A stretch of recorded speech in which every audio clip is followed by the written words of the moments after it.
I'm not feeling so good though. But I guess I probably should still go to work. No! Okay.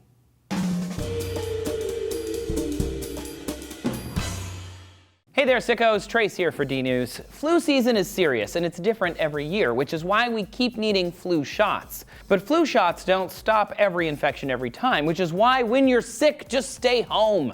Trust me, no one is so important at their job that they can get everyone else sick. Oh, Trace, I'll just go to work and I'll sit at my desk and no one will get sick. I won't touch them. Wrong. A study by the American Society for Microbiology found within 2 to 4 hours of putting just a little contaminant on a doorknob or a coffee pot handle or a tabletop, 40 to 60% of workers were infected. Boom! One doorknob.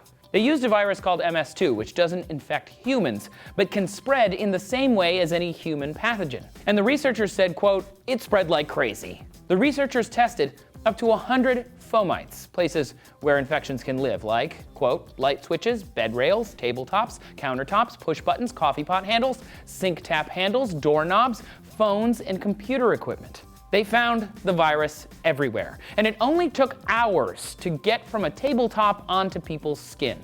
Virus contamination moves quickly and gets on everything, which, it might come as a shock to you, but the word viral comes from how quickly viruses can spread, just like an Ellen tweet from the Oscars. Hands are everywhere, keyboards, desks, and things all over your school or office, and they spread that infection around. Plus, you touch your face an average of every 3 minutes. In a natural environment, not one where an experimenter puts it there, viruses can still spread, and they survive on surfaces for hours, or just simply travel through the air. When a sick coworker coughs or sneezes, they're throwing about 1.5 liters of air out of their lungs and between 3,000 and 40,000 droplets of saliva tainted with those pathogens.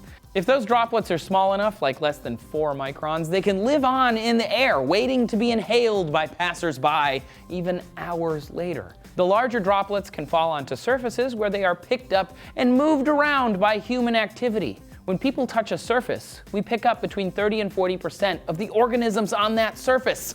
You're welcome, nightmares.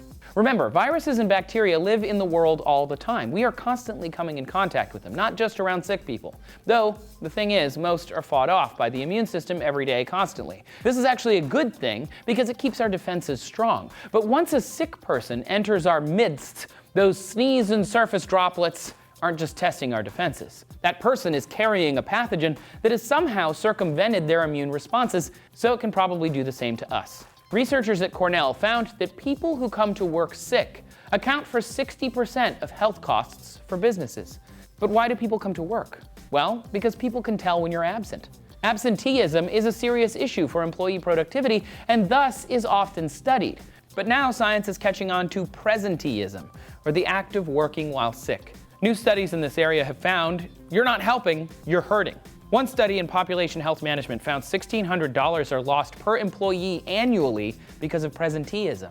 And the Journal of Occupational Environmental Medicine found a 2.3 to 1 ratio of productivity to medical costs. It's actually cheaper for you to stay home than to come to work. Plus, you're not infecting other employees, which drives up the costs further for your business. So just stay home, stop coming to the office. We work in a digital-friendly age and at digital-friendly offices, so people can often work from home, keeping their sickness to themselves, which is important.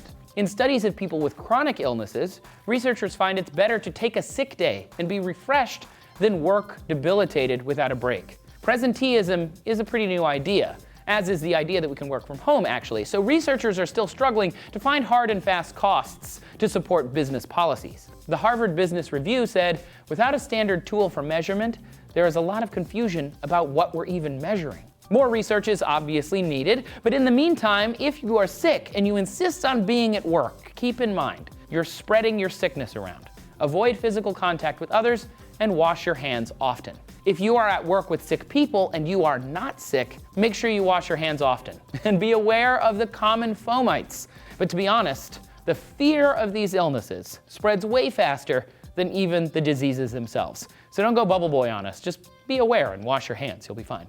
Plus, you're made of viruses anyway, so you shouldn't be that worried about them. What, you didn't know that? Oh, well, Julia explains that you are completely filled up with viruses here. There are some old viruses in our DNA that control when certain genes get switched on and off. The researchers say this suggests that retroviruses have played an important role in the development of a complex brain. Thanks for watching D-News, everybody. Do you go to work sick? Why? Why do you do that? Really, actually tell us down in the comments, and let's break down some stereotypes. For example, contractors usually don't get paid for sick days. That's messed up. Thanks for watching D-News. Keep coming back here every day for more, and please subscribe so you get all of our videos every day. Thanks for watching.